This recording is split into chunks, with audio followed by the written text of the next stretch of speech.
மிக பிரபலமான வரலாற்று கூற்று நாம் எல்லாம் படிக்க வேண்டும். அபூபக்கர் ரலியல்லாஹு அன்ஹு அவர்களுடைய ஆட்சி காலம். ஒரு பக்கம் ரோமர்கள் மதீனாவின் மீது படையெடுத்து வருகிறார்கள் என்ற செய்தி. அதற்காக ரசூலுல்லாஹ் ஸல்லல்லாஹு அலைஹி வஸல்லம் தங்களது வாழ்க்கையின் அந்த இறுதி பகுதியிலேயே படையை திரட்டி வைத்திருந்தார்கள். அந்த படை மதீனாவுக்கு வெளியிலே செல்லும் போது அல்லாஹ்வின் தூதர் ஸல்லல்லாஹு அலைஹி வஸல்லம் அவர்கள் அதிகமாக நோயுற்று விட்டார்கள் என்ற செய்தி கிடைத்தவுடன் அந்த படை அங்கேயே தங்கி இருக்கிறது. என்ன ஆகும் என்பதை எதிர்பார்த்து அல்லாஹ்வின் தூதர் ஸல்லல்லாஹு அலைஹி வஸல்லம் இறந்து விடுகின்றார்கள். என்ன செய்வது? இந்த படையை அனுப்புவதா இல்லையா? இது ஒரு பக்கம். இன்னொரு பக்கம் அல்லாஹ்வின் தூதர் ஸல்லல்லாஹு அலைஹி வஸல்லம் இறந்தார்கள் என்ற செய்தியை கேட்டவுடன் ஆராபுகள், கிராமங்களிலே இஸ்லாமை ஏற்றுக்கொண்டிருந்த ஆராபுகள், முஹம்மதே மரணித்து விட்டார், இனி அவரது மார்க்கமும் இல்லாமல் போய்விடும் என்று முர்த்தத்தானார்கள். இன்னொரு கூட்டம் குர்ஆனை எடுத்துக்கொண்டு வந்தார்கள். குர்ஆனிலே அல்லாஹ் சொல்கிறான், நபியே நீங்கள் முஸ்லிம்களிடத்திலே ஜக்காத்தை வாங்குங்கள் என்று. எனவே நாங்கள் இனி ஜக்காத்தை கொடுக்க மாட்டோம் கலீஃபாவிற்கு. குது மின் அம்வாலிஹிம் ஸதகத்தன், குர்ஆனுடைய வசனம். ரசூலுல்லாஹ்விற்கு தான் அந்த அதிகாரம் இருக்கிறது ஜக்காத்தை மக்களிடமிருந்து வசூலிப்பதற்கு.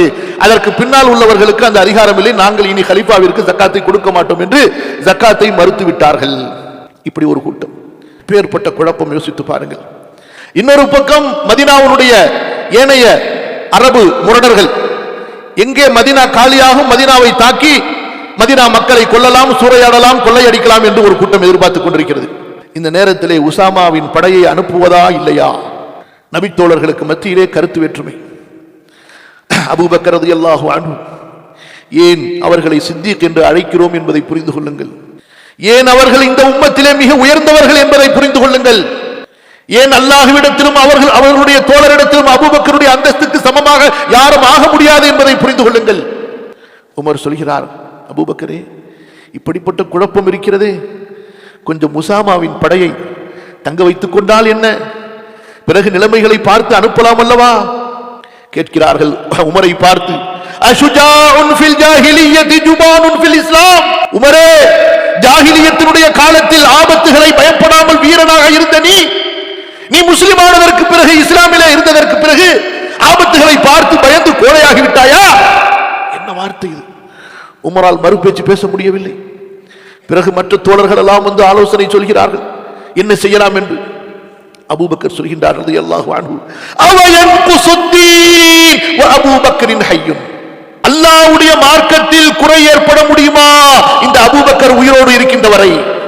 அல்லாஹ்வின் தூதர் ஸல்லல்லாஹு அலைஹி வஸல்லம் மரண நேரத்திலே சொன்னார்கள், ஜஹிஸு ஜைஷ உஸாமா, உஸாமாவின் படையை அனுப்புங்கள் என்று அனுப்பியே தீர வேண்டும். அதனால் மொத்த மதீனாவும் அழிந்தாலும் சரி, அல்லாஹ்வின் தூதரின் கட்டளை அவர்களை புறப்பட வைத்து விடுங்கள் என்று சொல்லிவிட்டு தான் மரணித்தார்கள். இனி எந்த ஆபத்திற்காகவும் அவர்களை நாம் தடுத்து நிறுத்தி வைக்க முடியாது. ரசூலுல்லாஹ்வுடைய கட்டளையை என்னால் நான் வாழ்ந்து கொண்டிருக்கும் போது புறக்கணிக்க முடியாது, மாற்ற முடியாது. சகோதரர்களே, இது மன உறுதி, இது ஈமானிய உறுதி, இது கொள்கை உறுதி. ஒரு முஸ்லிம் எந்த நிலையிலும் அல்லாஹ்வுடைய சட்டத்தில் நிலை நிற்பவன். அவனுடைய ஈமான் அவனை மறுமையை தேர்ந்தெடுக்க தூண்டும். மறுமையை தேர்ந்தெடுக்கும் போது அல்லாஹ்வுடைய கட்டளைகளை தேர்ந்தெடுக்க தூண்டும். ரசூலுல்லாஹ் ஸல்லல்லாஹு அலைஹி வஸல்லமுடைய சுன்னாவை தேர்ந்தெடுக்க தூண்டும்.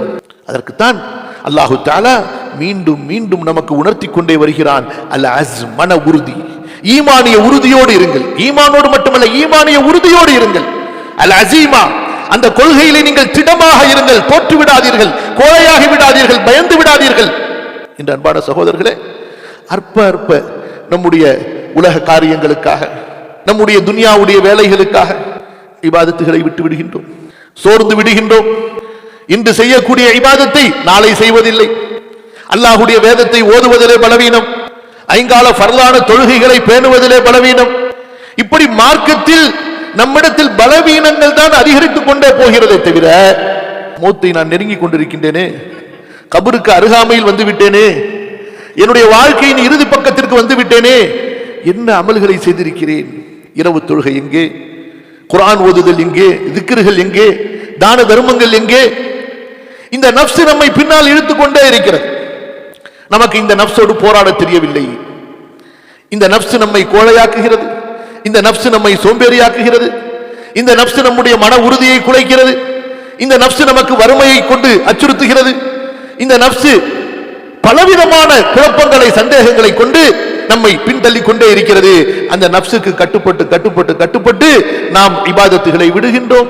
எல்லா விஷயங்களிலும் சிலர் இபாதத்திலே, சிலர் முஆமலாத்திலே, சிலர் முஆஷராத்திலே, சிலர் கொடுக்கல், இப்படியாக ஒவ்வொருவரும் ஏதாவது ஒரு விஷயங்களில் அல்லது பல விஷயங்களில் நாம் இந்த நப்சுக்கு முன்னால் தோற்றுக்கொண்டே இருக்கிறோம்.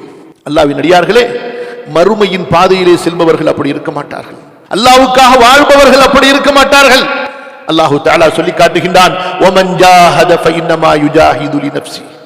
யார் அல்லாஹ்வின் பாதையிலே போரிடுவானோ, எதிரிகளிடத்திலும் சரி தன்னுடைய நஃப்ஸிடத்திலும் சரி, இந்த மார்க்கத்தில் நிலை பெற்றிருப்பதற்கு, இந்த மார்க்கத்தை பாதுகாப்பதற்கு அவனுடைய அந்த போர், அவனுடைய அந்த தியாகம் அவருக்கு பலனாக அமையும்.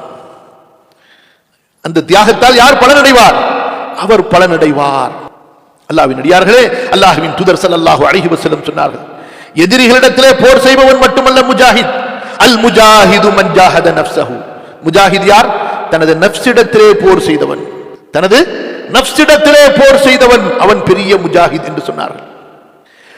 5 நேர தொழுகையில் உறுதியாக இருப்பது, கொடுக்கல் வாங்கலிலே நேர்மையிலே உண்மையிலே உறுதியாக இருப்பது, வாக்கிலே சுத்தமாக இருப்பது, பேச்சிலே உண்மையில் உறுதியாக இருப்பது, கணவன் மனைவி பெற்றோர் பிள்ளை குடும்பத்தார்களின் உறவுகளிலே நேர்மையை ஒழுக்கத்தை பேணுதலை கடைபிடிப்பது, வணக்க வழிபாடுகளில் அல்லாஹ்வுடைய வணக்க வழிபாட்டில் முந்திக்கொண்டே இருக்க வேண்டும், முன்னேறி சென்று கொண்டே இருக்க வேண்டும். இப்படிப்பட்ட அந்த மன உறுதி சகோதரர்களே, இதைத்தான் அஸ்ம் என்று சொல்வார்கள். மன உறுதி, இபாதத்தில் மன உறுதி, வணக்க வழிபாட்டிலே மன உறுதி, தீனிலே மன உறுதி. அல்லாஹ்வின் தூதர் ஸல்லல்லாஹு அலைஹி வஸல்லம் அல்லாஹ்விடத்திலே பாதுகாவல் தேடினார்கள். யா அல்லாஹ், உன்னிடத்திலே நான் பலவீனத்திலிருந்து பாதுகாவல் தேடுகிறேன், சோம்பேறித்தனத்திலிருந்து பாதுகாவல் தேடுகிறேன். சகோதரர்களே, எதிலே பலவீனம்? வணக்க வழிபாடுகளை செய்வதிலே, அல்லாஹ்வுடைய கட்டளைகளை நிறைவேற்றுவதிலே பலவீனம் ஏற்படுவது. உடலிலே நம்முடைய உலக காரியங்களை நிறைவேற்ற முடியாமல் ஆகக்கூடிய பலவீனம், அதுவல்ல பலவீனம். உண்மையான பலவீனம் என்பது எது? உண்மையான பலவீனம் அல்லாஹ்வுடைய தீனை, மார்க்கத்தை, இபாதத்தை நிலைநிறுத்துவதில் செய்வதில் ஏற்படக்கூடிய அந்த பலவீனம் இருக்கிறதே, அதுதான் மிக ஆபத்தான நஷ்டமான பலவீனம். சோம்பேறித்தனம் எதிலும் இருக்கக்கூடாது, மார்க்க விஷயத்தில் அறவே இருக்கக்கூடாது. சோம்பேறித்தனம் மார்க்க விஷயத்தில் அறவே இருக்கக்கூடாது. சஹாபாக்களுடைய விசேஷமான குணம் என்ன? அல் ஜித்து வல் முசாபரா. அவர்கள் விரைவார்கள், விரைந்து செல்வார்கள், போட்டி போட்டு செல்வார்கள். முனாஃபிக்குகளுடைய குணம் என்ன? வஇதா காமு இலஸ் ஸலாத்தி காமு குஸாலா. தொழுகைக்கு வந்தால், தொழுகைக்கு நின்றால் சோம்பேறிகளாக வருவார்கள், சோம்பேறிகளாக நிற்பார்கள், அலட்சியமாக இருப்பார்கள் என்று அல்லாஹ் பாதுகாப்பானார். அல்லாஹ்வின் அடியார்களே, இன்று நமக்கு இந்த மன உறுதி மிகவும் அடிப்படை அவசியமாக இருக்கின்றது. நம்முடைய உள்ளங்களை பரிசுத்தப்படுத்த வேண்டுமா? நற்குணங்களை நமக்குள் கொண்டு வர வேண்டுமா? உயர்ந்த பண்புகள் உடையவர்களாக நாம் ஆக வேண்டுமா என்றால் அதற்கு நமக்கு தேவை நம்முடைய உள்ளத்திலே உறுதி.